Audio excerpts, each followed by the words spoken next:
to Renegade Conversations.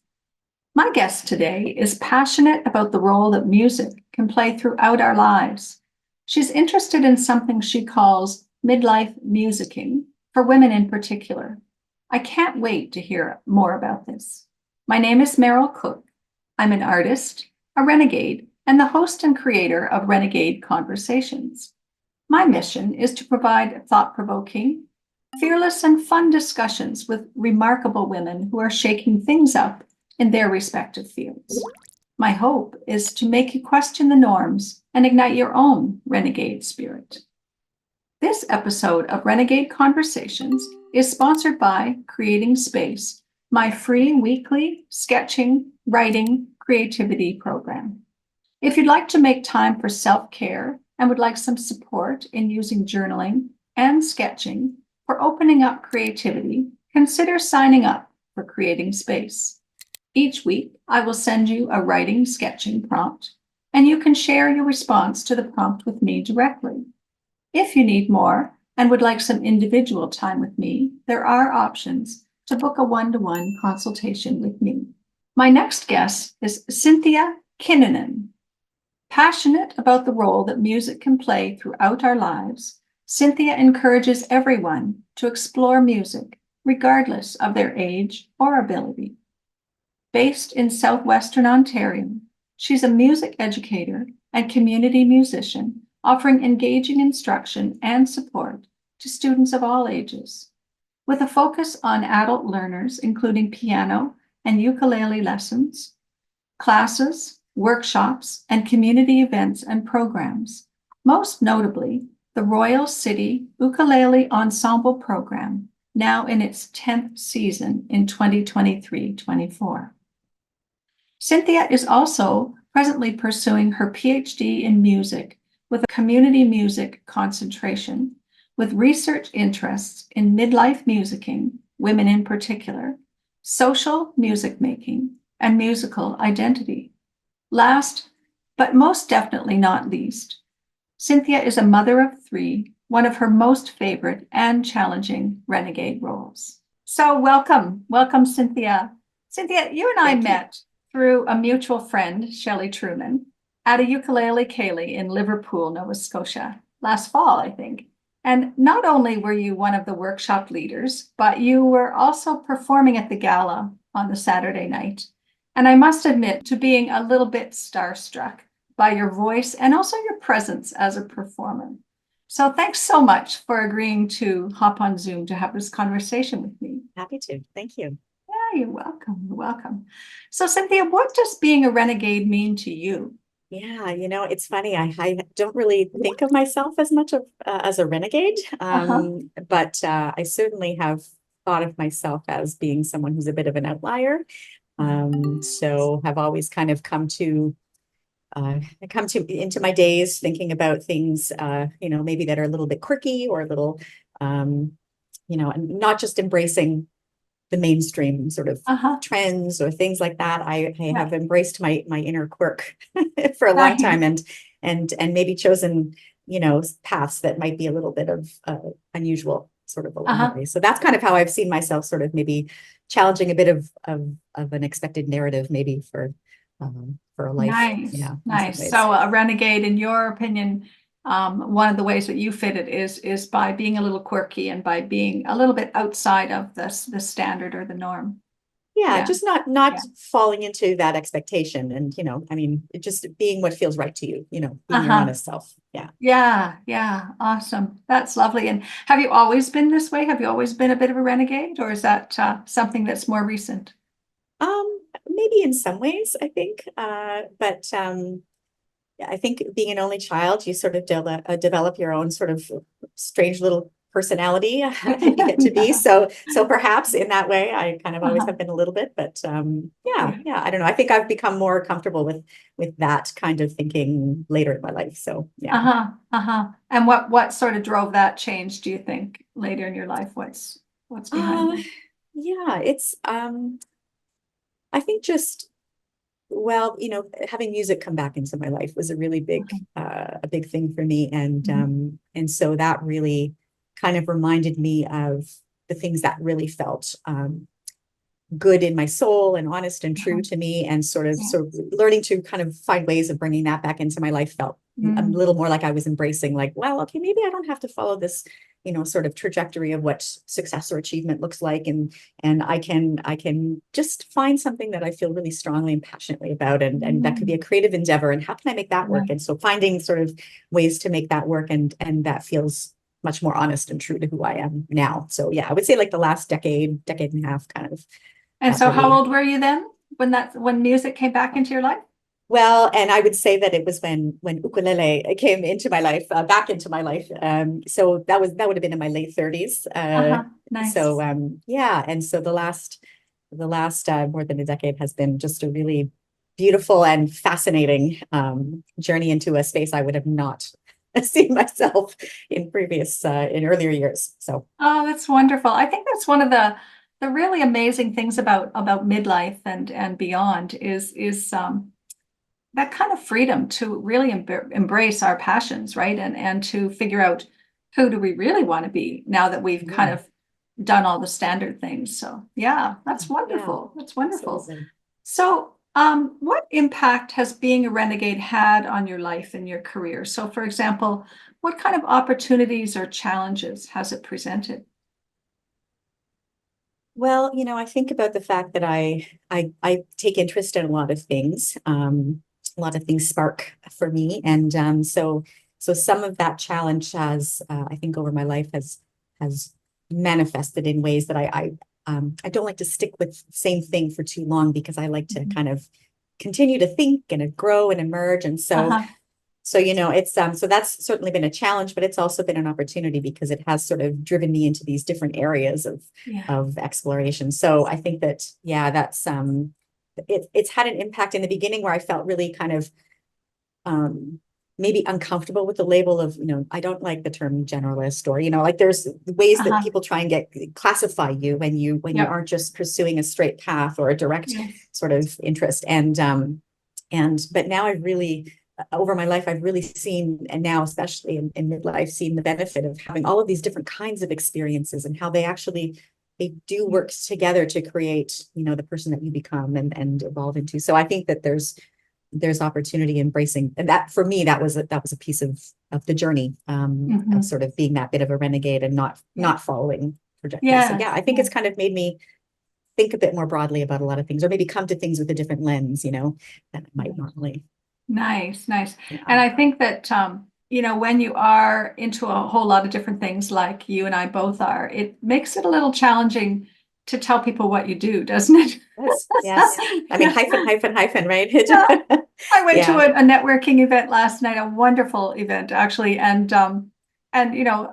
I always walk in thinking, okay, what am I going to tell people I do today? So last night I said, well, I'm an artist and I'm developing a new line of wearable art. I just thought, well, I'll skip the speaker, skip the other things that I do, because you don't want to weigh people down when you're trying to tell them what it is you do if they've just asked a simple question. So it's interesting, isn't it? Because you feel like you are so much more than just that thing maybe in the moment, but it all is contextual, right? And so you have to make those choices, because exactly. And really, I'm sure for you, and I know for me, there's a common thread that goes through everything that I do. So absolutely. Yeah.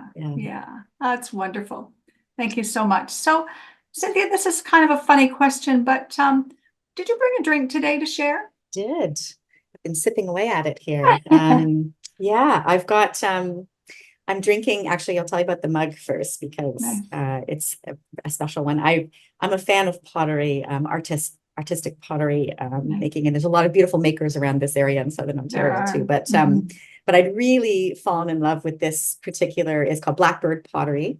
And I've been really wanting one of these mugs, and my husband splurged and got me one for Christmas, so I'm super excited about it. And so Blackbird pottery, and also I just love the fact that I love all of the things about this, the sort of folksy vibe, but the birch trees on here are really meaningful to me. Birch trees in particular are very important to me. So this and the bird, and just like, so there's like, it's really, I don't know, there's some nice things about this mug. It's beautiful. And then I'm drinking, I've been my early morning drink is usually like a lot of coffee, but but midday I'm into my tea, and I've been really enjoying tea from a company based out of Toronto, family-owned company called Genuine Tea, Oh, and nice. they bring in ethically sourced organic teas, a really nice range of teas, and they also some of the revenue that they take in goes towards the Canadian Mental Health Association. So Oh, there's nice. like a lot of things about them as a company that I really Yeah. also think is Yeah. special. So yeah.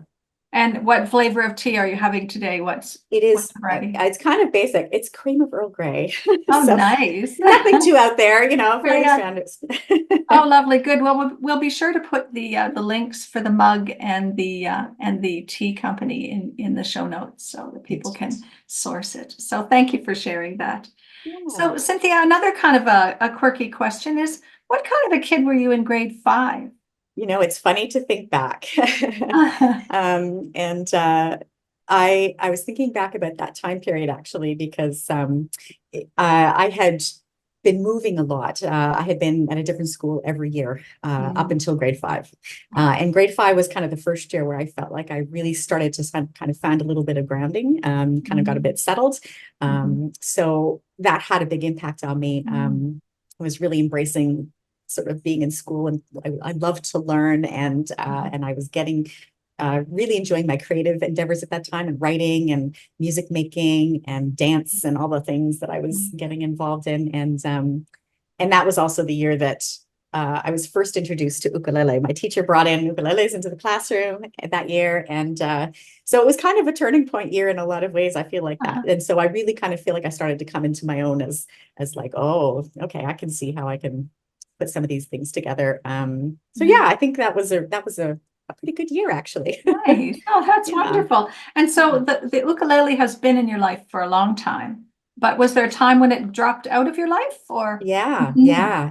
It was only in my life for 2 years, grade Uh-huh. 5 and 6. I had this fantastic teacher, Mr. Morgan, Bob Morgan, who brought ukuleles in, who had originally been influenced by the Dones, by Chalmers Stone out on the East Coast, and who was Yeah. using that methodology to Oh, teach us. nice. But then I never had my own instrument. I was a piano player. I studied conservatory piano. So the ukulele kind of went by the wayside after those couple of Uh-huh. years, and I didn't see it again back in my life until my late 30s when I picked it up again, Nice. and that's when it kind of all came back. I just was like, Mhm. this is I don't know. It was just a bit of a, it was funny without getting into too much about um it's sad when something's such a big part of your life. Music was a really big part of my life. I did my undergraduate degree in music. Mhm. And then when you don't see a place immediately for yourself in a role that uses that, like back in that time, there was really only streams. If you were majoring in music, you could be a teacher or you could be a performer, Yeah. a high level performance. And so I wasn't quite feeling how I fit in there. Uh-huh. So I finished that degree and I went into other fields, communications and administration, and marketing and things like that. Uh-huh.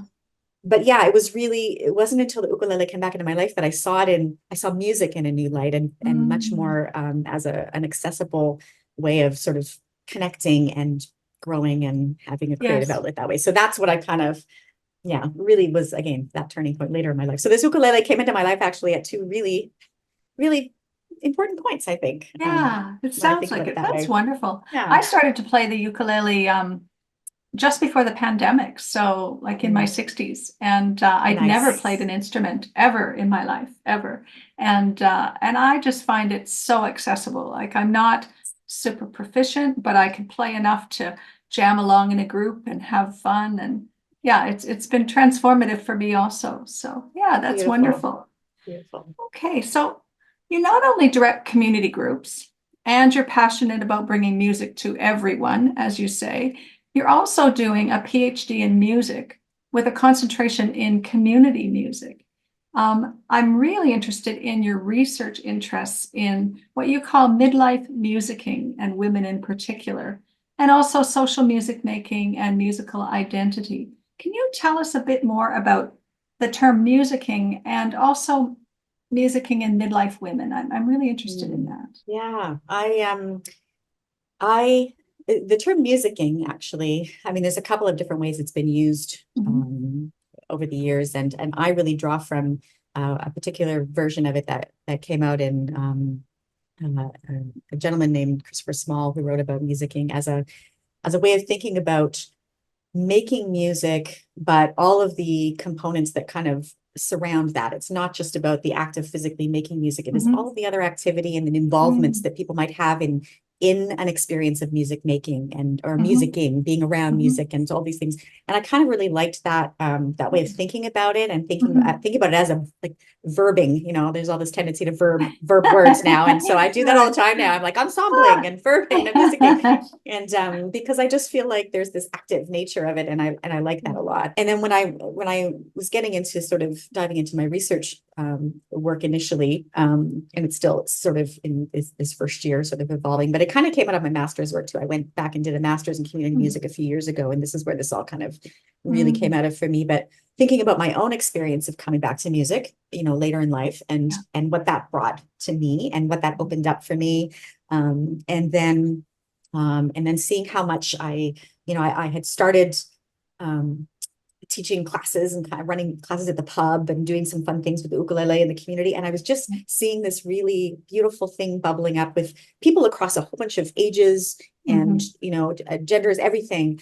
But there was something really special happening with women. And I really thought that was lovely. And I thought, oh, and then they would start telling me their stories about how, you know, oh, I've never played music before, or oh, I used to play, but I was terrible, or oh, I had a bad experience with a teacher when I was younger.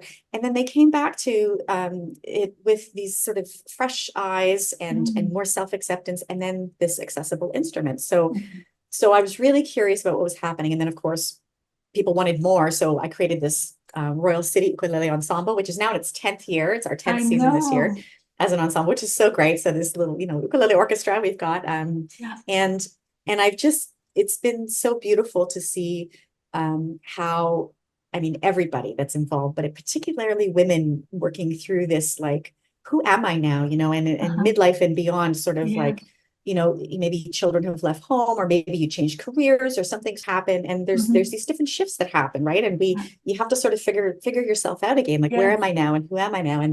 And I really saw this instrument allowing people to find a piece of who a new them might be, you know, like what's going to be in this next chapter for me. And so I really love that it offers this particular instrument and this in this social setting, these you know, especially with the ensemble. I mean, we can do so much. We learn and we push and we perform, and we have a fundraising component that we raise money to provide ukuleles in the school system here also. And so there's like just a whole bunch of lovely things, but it's something that gives you a little more purpose also. It's not just, we're not just getting together to jam. It's, no, there's something else happening in this social setting of us making music together. It means different things for these different people. So I'm in my research, I'm really looking at the stories of these women, focusing on midlife, but you know, all age ranges, but I'm just loving the emergence of these different stories of how it's affecting who they are, how they perceive themselves musically or otherwise, and how it's kind of fitting into their lives. So I gesture with my hands a lot. Sorry, that's fine. No, it makes when words fail, video. I do this. That's wonderful. But so the two things that sort of stand out for me in what you said is that it's providing a new sense of purpose at a time maybe when our lives are changing, and also a sense of identity, a sense of who am I.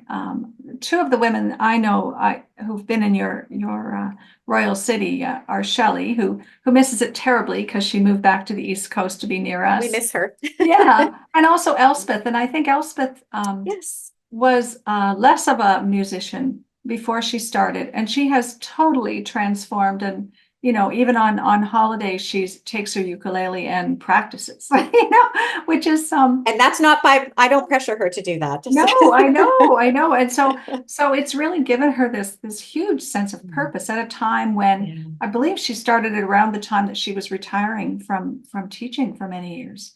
So it's it's just wonderful.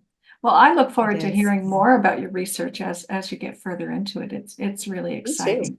And I'm so glad that you're doing there's so much evolving from it. I'm just like, oh, kind of, yeah, it's just lovely. That's And a just, PhD for you as well. yeah. Well, I mean, I think there's so much power in women's stories, and we Mhm. don't often, I've been reading a lot of Mary Catherine Bateson recently, and just really thinking a lot about the narratives of Mhm. women's stories and the fluidity and care and, I don't know, the different sort of ideas of this trajectory of life's achievements and Uh-huh. how we've always modeled it after a certain arc. And no, life can be lots of different things. And I think Yeah. women's stories can help inform a lot of that. So yeah, Yeah. I think That's that wonderful. emerges. Oh, Mhm. so wonderful. So, Cynthia, is there a line or a shape that would define you? This is a question that I often ask at a workshop when I'm teaching workshops or when I'm speaking, and it's a way of getting people to sort of think outside the box, and they also end up telling me things about themselves that if I just asked them to tell me about themselves, they wouldn't have added. So, not to discourage you or worry you, but can you tell me, is there a line or a shape that would define you? And if so, what would that look like? I was thinking a little bit about this Yeah. because I know you asked this question. I've seen in other ones. Yeah. And the shape that came to mind was the birch tree shape. Mm. Mhm. And I think a lot about that idea of tree in particular, but the birch tree in particular Mhm. for me. But the idea of being sort of rooted, and yet moving through these chapters or seasons, in our lives where we can Mhm. we can seem like we've gone dormant, but there's really a lot of stuff still going on inside. And Mhm. then, Mhm. at certain points, we're able to sort of show that more to the outside Uh-huh. world when, spring comes, and then we can kind Mhm. of pull that back. And so there's like a really nice sort of metaphor there that I feel that way. And we don't always have to be sort of visibly blooming to Mhm. be doing a lot of, and the resilience, there's like a lot of pieces of thinking about the Mhm. tree. The birch tree is actually is a silver birch, I think it is in particular, is Mhm. a national tree of Finland, and Mhm. it's used in a lot of ways too. I actually have I have tattoos of Oh, birch nice. on Good. me, and I just it's a pioneering species, so Uh-huh. it's known as one that is one of the first to emerge after forest fires and things like that. So Oh, interesting. I just think that there's a lot of metaphor with tree, but birch tree in particular, that I feel like really resonates as I know that's not exactly a shape, but No, that's good. That's wonderful. Oh, yeah. very nice. Good. Thank you. And so, I mean, they're also rooted, right? They're very grounded. Yeah. Yeah. Oh, that's lovely. I have a rug I'll Mhm. have to show you sometime of Ah, a woman whose feet are roots and whose hair is the branches connecting her to the heavens. And I I love think you'd it. like her. Oh, that Yeah. sounds fantastic. Yeah, thanks. So, what advice do you have for women who maybe want to access a little bit more of their inner wild selves or become a little bit more of a renegade? How would they get started? What would you suggest? Well, I think based on sort of my own experiences, one of the things that really allowed me to kind of embrace that sort of wilder inner self has Yeah. been giving myself permission to meander, to wander a Mm-hmm. little bit. Mm-hmm. That you don't have to just follow out what's what's expected of you or what you think is Uh-huh. expected of you. Don't be afraid to take some different paths on the journey and Yeah. see where things go. Yes. So yeah, just to be able to be curious and let Nice. yourself explore. Yeah. I love that idea of giving yourself permission to meander. I think that's really brilliant.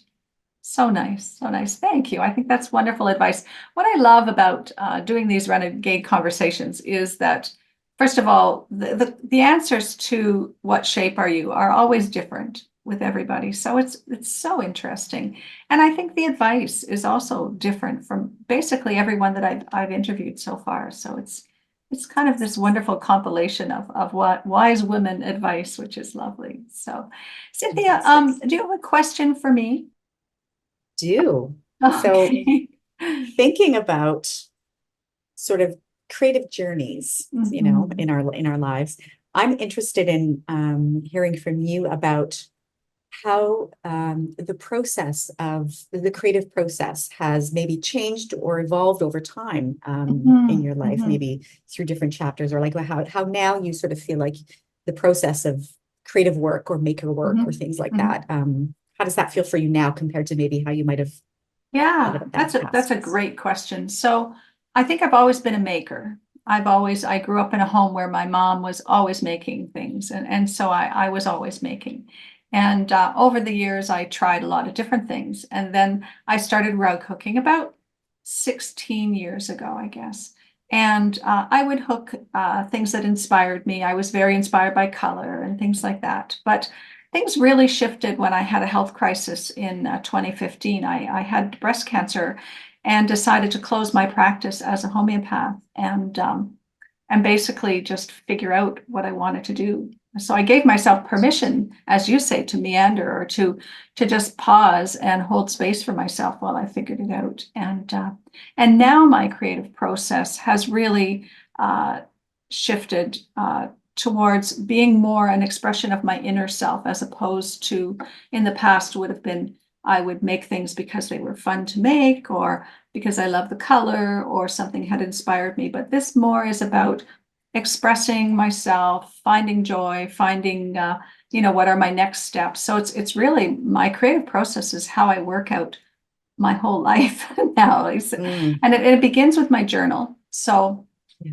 I write most days, and in my journal I will sketch and write what I call what ifs. I have this whole process of journaling, which is around getting unblocked on a creative level, and what ifs are. What if something really marvelous could happen, and what would that feel like? And I work on tapping into the body feeling of what that possibility might be. And then I try to draw or somehow portray that body feeling of that positive event. So all of my work is about possibility and joy and self-compassion. So it's about trying to attract to my life what I want my life to look like. Yeah, so it starts with my journaling. It's about my inner self. And what I found was when I started to do my art that way, people responded in ways that they had never responded before. Like, my rug hooking was well received before. It was like people would say, "Oh, that's beautiful. Oh, your color's nice." But it was like when I started doing, particularly my first 7 healing rugs after my breast cancer, I'd be doing a demonstration and people would like be wow and stop them in their tracks, and they'd stand there for 5 or 10 minutes and watch the design, and I could talk about the design. And so it's there's some energy involved, I think, in really expressing your inner self that attracts people who are on the same wavelength, the same frequency. So it's also helped me to find many kindred spirits, because particularly my wild women work attracts other renegade women. So it's a way of meeting, and so is my renegade conversations is my other secret plan to meet all these other renegade women. But yeah, so that's how my process has evolved, and I'm sure it will continue evolving in terms of what techniques I include and what I do in it. But basically, I think this really is my sense of purpose in my work is to find joy and a sense of purpose for me and for others. So yeah, thank you so much for asking. Oh, thank you. And is there anything we didn't mention that you'd like to mention today? Well, it was interesting. Actually, I was just thinking about while you were speaking about this crochet project that I also have that I've been doing alongside my PhD, and using fiber as a process as well for reflexive work in the PhD. So yeah, I was thinking a bit about that too, and that's isn't it nice how we can have these creative outlets that actually can just, I don't know, link into or help us look into ourselves as well. It's really amazing. And journey. It really is amazing. When I was just after I finished all my treatment, I went to a wonderful workshop with the author Sherry Fitch and a yoga teacher, Suzette Coulter. And one thing that really stuck with me, well, first of all, I started journaling as of that day, and I've never stopped. But one thing that really struck with me was they talked about how writing can unblock the mind, but also movement can help to unblock your mind. And so the combination of writing and movement, whether it's music, whether it's writing and hooking, is a really great way to open up creativity and just open up your life. So Yeah, absolutely. I totally Oh, agree. awesome. Beautiful. Awesome. Well, I look forward to seeing your crochet project at some Yeah. point. So thank you so much, Cynthia, for taking the time to hop on Zoom and have this conversation with me. It's been wonderful. It's been lovely. Thank you so much for having me. You're more than welcome. I hope this episode has left you feeling inspired and ready to channel your own inner renegade spirit. If you need a little help getting started, please reach out to me. This episode of Renegade Conversations is sponsored by Creating Space, my free weekly writing, sketching, and creativity program. If you'd like to make time for self-care and would like some support in using journaling and sketching for opening up creativity, consider signing up for Creating Space. Each week, I will send you a writing, sketching prompt, and you can share your response to the prompt with me directly. If you need more and would like some individual time with me, there are options to book a one-to-one consultation with me. Be sure to subscribe to my YouTube channel for more Renegade conversations. They're also available wherever you get your podcasts as an audio version. Thanks so much for listening and have a great day.